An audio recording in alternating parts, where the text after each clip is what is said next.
Bag alert, major bag alert. It's back, John. It's been a while since we've done the Haberman and Middlekauff Mailbag, but it returns today. When I hear that song, it makes me feel to get the crispy chicken, spicy chicken sandwich from Wendy's. 5 for $5 or something. Because that guy was always grubbing in that commercial. Hey, we are brought to you in part by our friends at Indeed. Indeed.com/ham. Right now you get $75 off a sponsored job post when you go to Indeed.com/ham through March 31st. Terms and conditions apply. And our friends at ButcherBox.com/ham. Guy, you subscribe right now using ButcherBox.com/ham. Free beef for life. Free beef for life. 2 pounds of ground beef for free in every order that you have. ButcherBox.com/ham.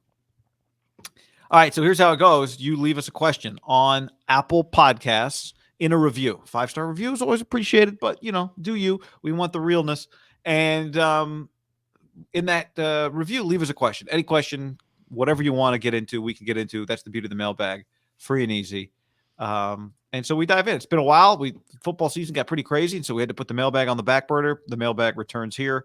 And so we're catching up here on some questions, and you can get in as well on Apple Podcasts. Also, shave it or save it submissions.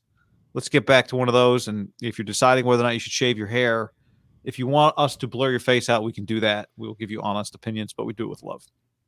Yep.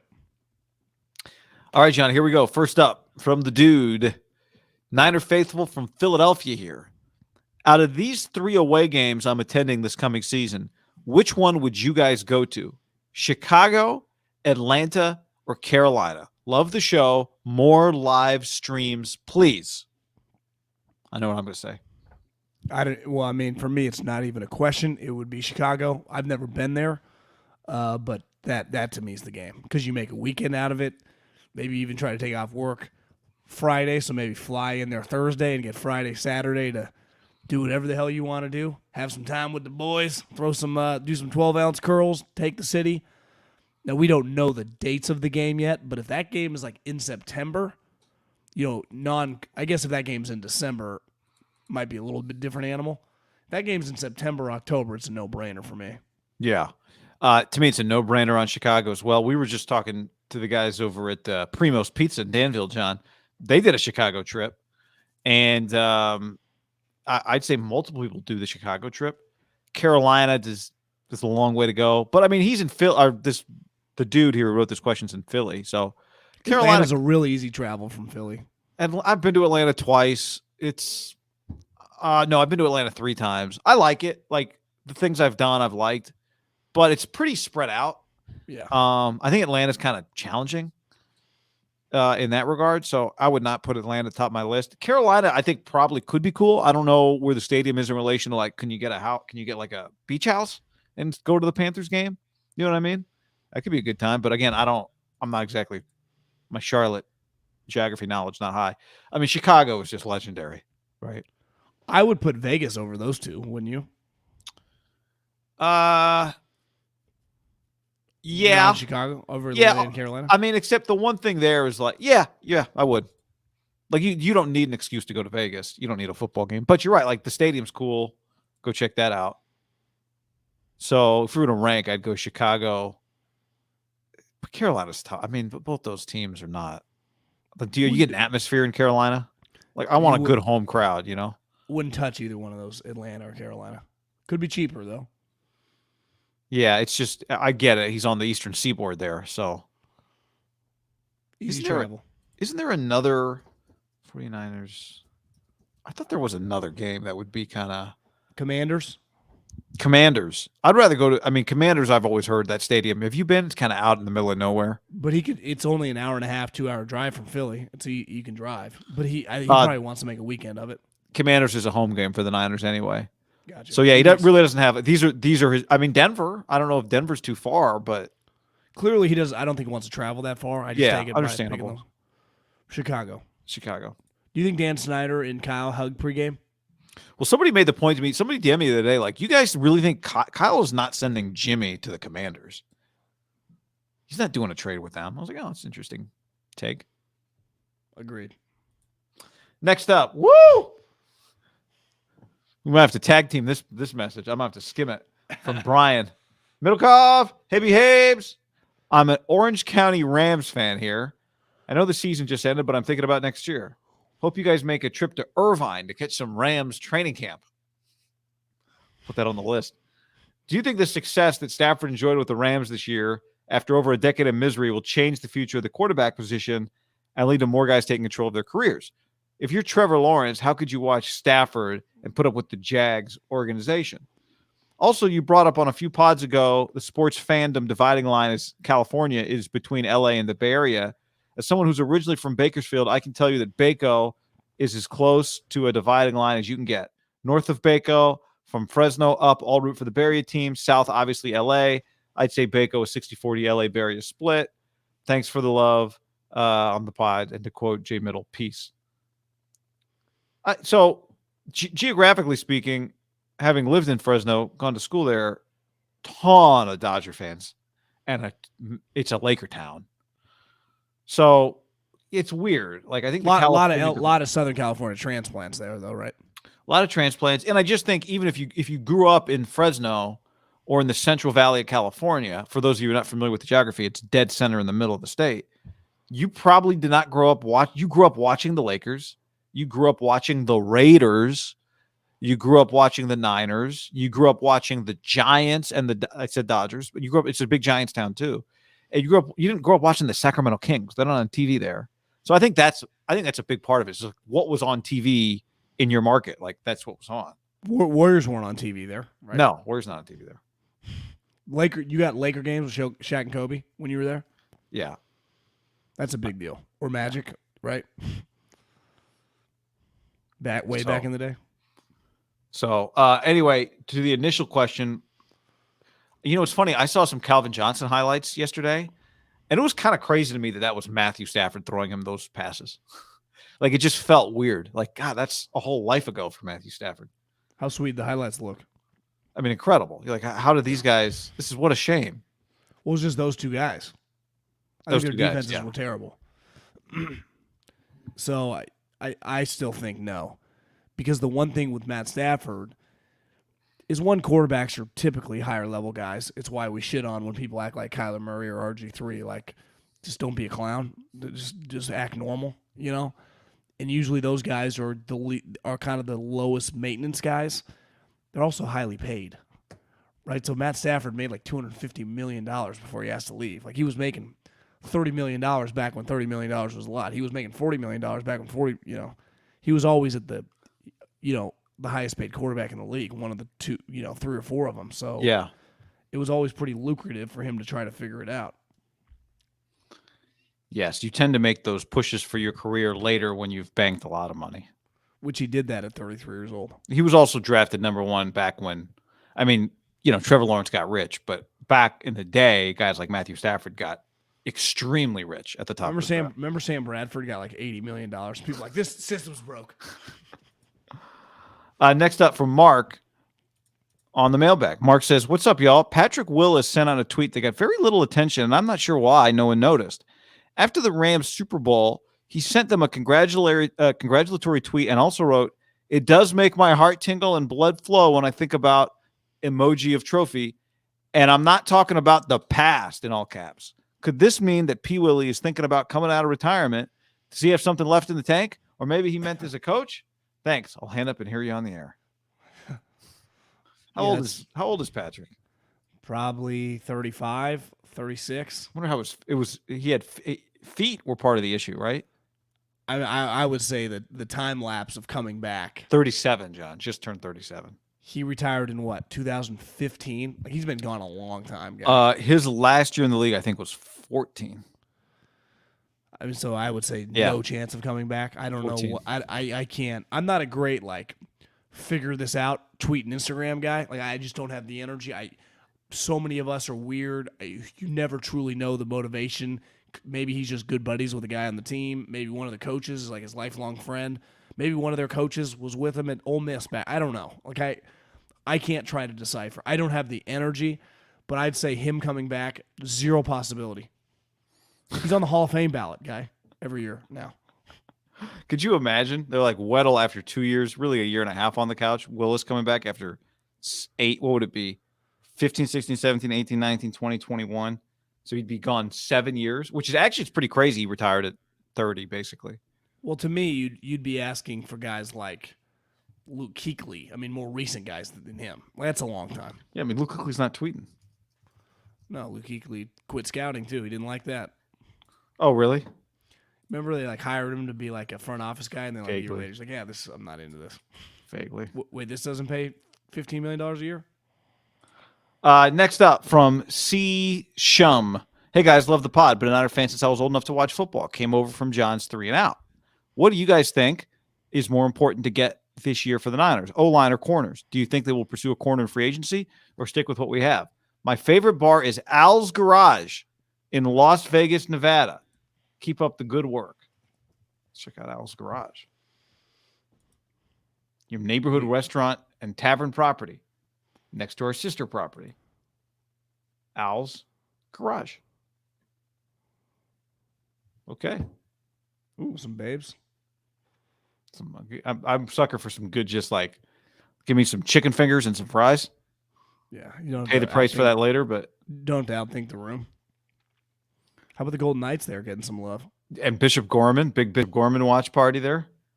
There you go. Sorry, what was the question? I already forgot. Do you think that I should go corner or offensive line first? I got no problem ever buying a corner.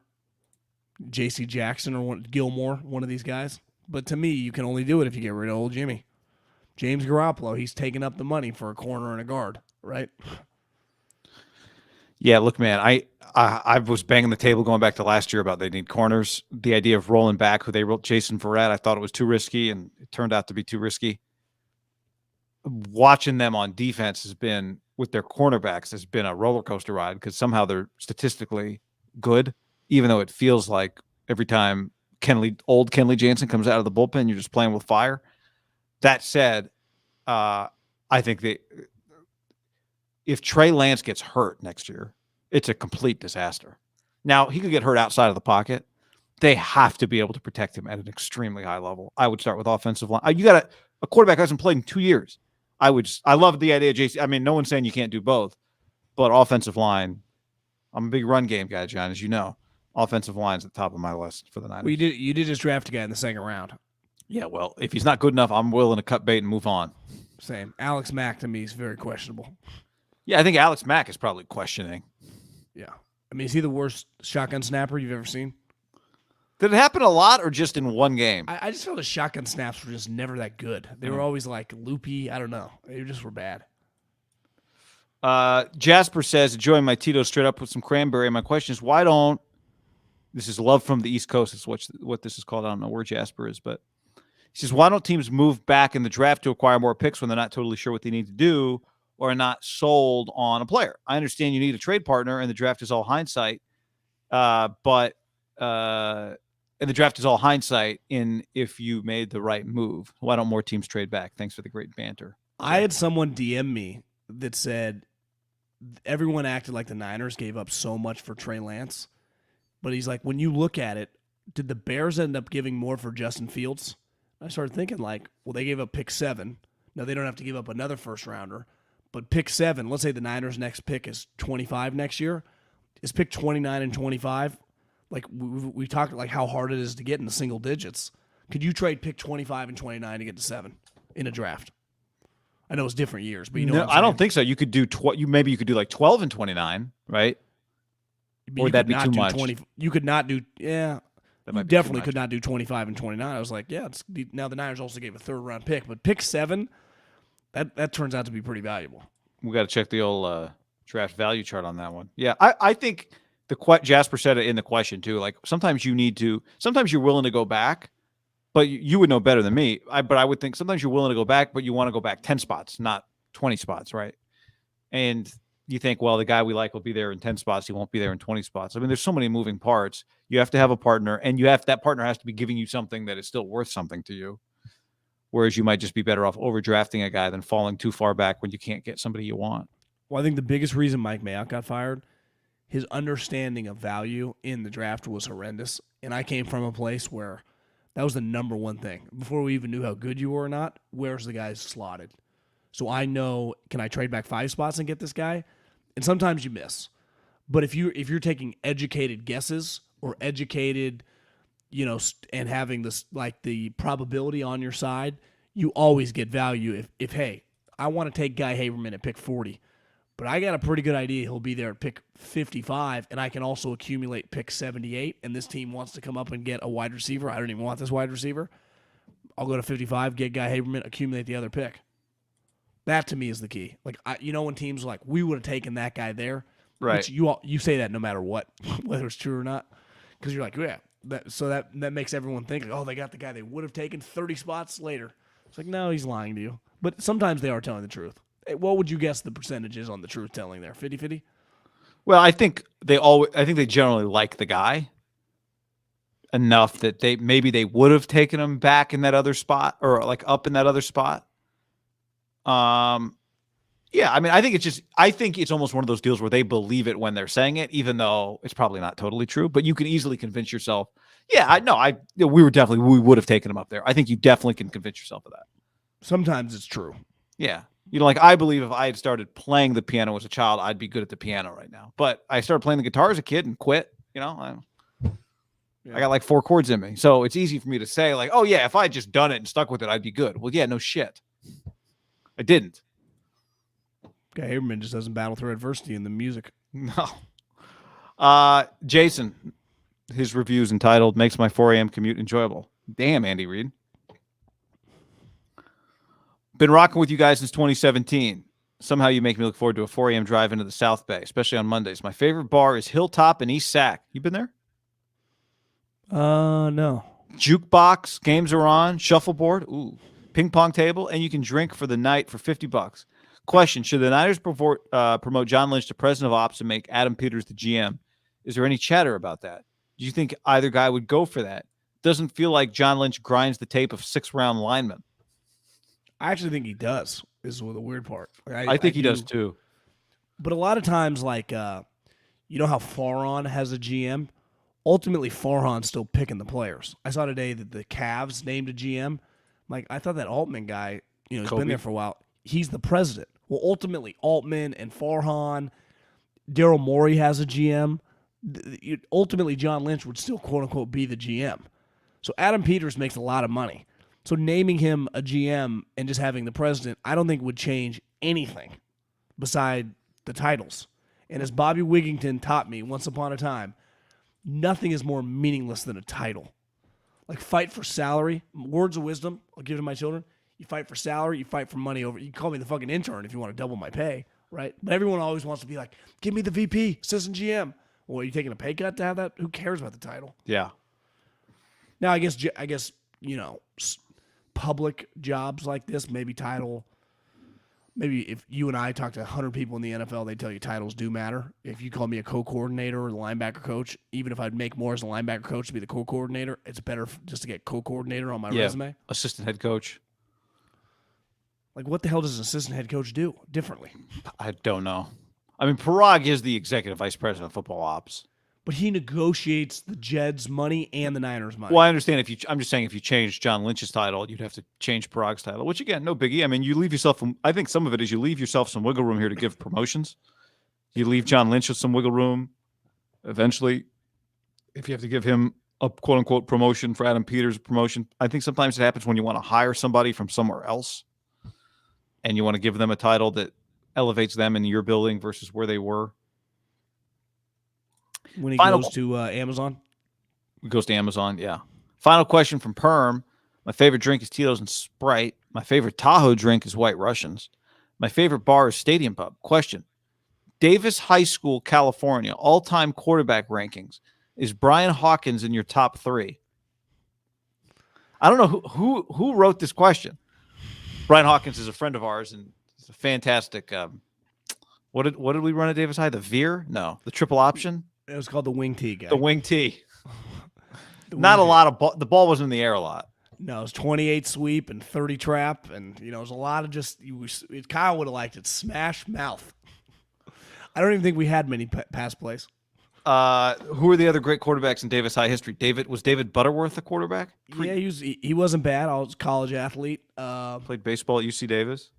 I don't think we had many high-level quarterbacks over the years at Davis High, given why they didn't have much success over the last 20 years. I know recently when they've had some pretty good teams, they had some good quarterbacks from what I've been told. I just don't have a great feel, that we don't have it's like modern day. We're going off 71 guys, right? Yeah. You don't really rank them that way. Or like Tua's high school, there's always like 3 or 4 guys that get talked about. Yeah, it's like Mariota, Tua, Tua's brother. Jaden DeLora, the quarterback at Arizona now. He went to that high school too? Yeah. That team's got to just kick so much ass in Hawaii. So Hawkins in our top 2. I mean, I think we just put him in our top 2. Yeah, to me, Butterworth was truly more of your modern day slinging around a little bit, right? He was a big guy. Big pocket quarterback. Hawkins truly was small school, run the wing tee, and utilize those legs. Both good golfers. I remember I used to golf with David Butterworth in high school. Underrated Davis High alumni Naveen Daftari played D tackle at UC Davis. Yep. Ran into him at the Bay Club a couple years ago. He was here on like a bachelor party, staying there or something. I remember. He's one of those guys who high ceiling. He works at like a venture capitalist firm. And he lives in Newport Beach. You always knew Naveen would be. I remember Naveen because in our junior high in Davis, we only had a 3-year high school. I mean, technically you're in high school in 9th grade, but our high school was in our junior high. But you weren't technically in high school. You were in junior high. But we had 2 junior highs. But you could play JV sports and stuff. Oh, like right. When you no one really did. Only a few people did. No, but like when you'd have to go for even like JV football or whatever, you'd have to go to the high school after school. Right. But I remember maybe I was in 7th and he was in 8th. Maybe I was in 8th and he was in 9th. And we were both just sports junkies. And we'd have like that yellow Walkman, and we'd be listening to Jim Rome in class in the back. Remember the little yellow Walkman? I do. I remember listening to a Giants playoff game in my freshman year of college on a little yellow Walkman. Was there a 45-year-old dad in America that didn't have that thing? Oh. There wasn't a with the wire, like the wire headphones that get caught in your hair all the time. You had about in a drawer somewhere at your house like 7 of those headphones. You could probably get for like $2.99. And the headphone itself on your ear would start hurting after a while because the foam was so thin; it was just plastic on the inside. Well, you just didn't worry about needing a new set of headphones. The other day when I went to my mom's house, I had some trash in my car, and I took out one of the headphones and I put it in my hand, and then I accidentally threw it away. And then I realized right away, like I think I threw that in like her big trash bin, so I had to dump it all out and find it.